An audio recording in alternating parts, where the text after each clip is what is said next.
Manipulasi emosi adalah fenomena yang ada di sekitar kita dan seringkali terjadi tanpa kita sadari.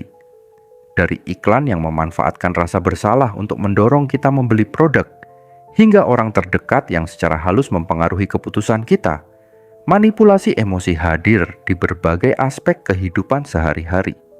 Bahkan, hal ini tidak terbatas pada cerita fiksi dalam film atau buku-buku psikologi populer, melainkan terjadi nyata dalam setiap interaksi sosial kita. Fakta ini menarik karena filsafat ternyata telah membahas manipulasi emosi selama ribuan tahun, menawarkan panduan etis untuk menghadapi dan memahami fenomena ini dengan lebih bijak. Bayangkan sebuah momen sederhana. Seseorang meminta tolong kepada kita dengan wajah sedih, suara bergetar, dan nada memelas. Kita langsung merasa bersalah jika tidak membantunya. Namun, apa yang terjadi jika rasa bersalah ini sengaja dimanfaatkan untuk keuntungan pribadi orang tersebut? Disinilah filsafat membantu kita memahami batas antara empati yang tulus dan manipulasi yang merugikan.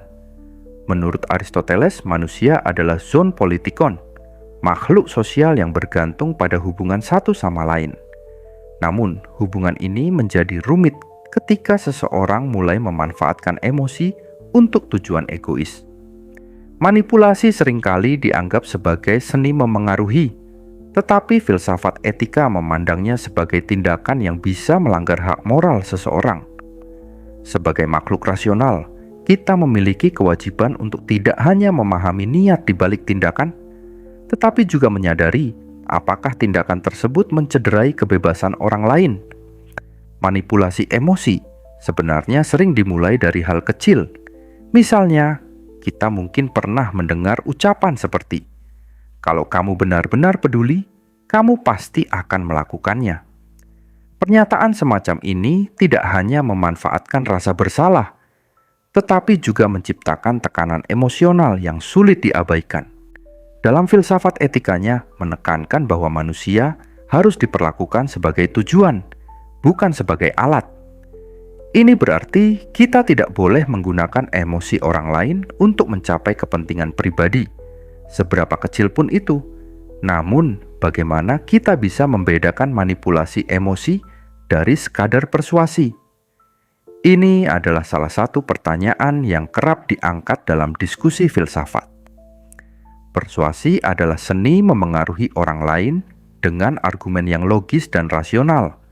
Sementara manipulasi seringkali melibatkan eksploitasi emosi tanpa memberikan ruang bagi orang lain untuk membuat keputusan dengan bebas. Seorang manipulator akan membuat kita merasa seperti tidak punya pilihan lain, padahal pada kenyataannya kita selalu punya pilihan. Sebagai contoh, manipulasi dalam hubungan percintaan seringkali terjadi tanpa kita sadari. Kalimat seperti, "Kalau kamu benar-benar mencintaiku, kamu tidak akan mempertanyakan keputusanku," adalah bentuk manipulasi yang sering digunakan untuk menutup ruang diskusi. Filsuf seperti Simone de Beauvoir mengingatkan kita bahwa cinta yang sejati adalah tentang kebebasan, bukan dominasi. Jika cinta digunakan sebagai alat manipulasi, maka itu bukan lagi cinta, melainkan bentuk kekuasaan yang membatasi pertumbuhan individu. Manipulasi emosi tidak hanya terjadi dalam hubungan pribadi, tetapi juga dalam skala yang lebih besar. Pemerintah, media, dan perusahaan seringkali menggunakan taktik ini untuk memengaruhi perilaku kita. Sebuah iklan mungkin membuat kita merasa tidak cukup baik jika tidak memiliki produk tertentu, sementara pemerintah mungkin menggunakan rasa takut untuk membenarkan kebijakan kontroversial. Noam Chomsky, seorang filsuf kontemporer, sering membahas bagaimana manipulasi dalam media bertujuan mengontrol opini publik. Ia mengingatkan kita untuk selalu berpikir kritis dan tidak begitu saja menerima informasi yang diberikan. Namun, apakah manipulasi selalu buruk? Filsafat juga mengajarkan kita untuk melihat berbagai sudut pandang. Ada kalanya manipulasi emosi digunakan untuk tujuan baik.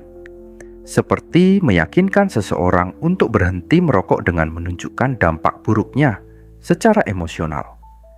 Dalam kasus seperti ini, manipulasi mungkin bisa dibenarkan, tetapi tetap ada batasan yang harus dijaga agar tidak melanggar hak individu untuk membuat keputusan sendiri. Sebagai individu, kita juga perlu memahami bagaimana cara melindungi diri dari manipulasi emosi.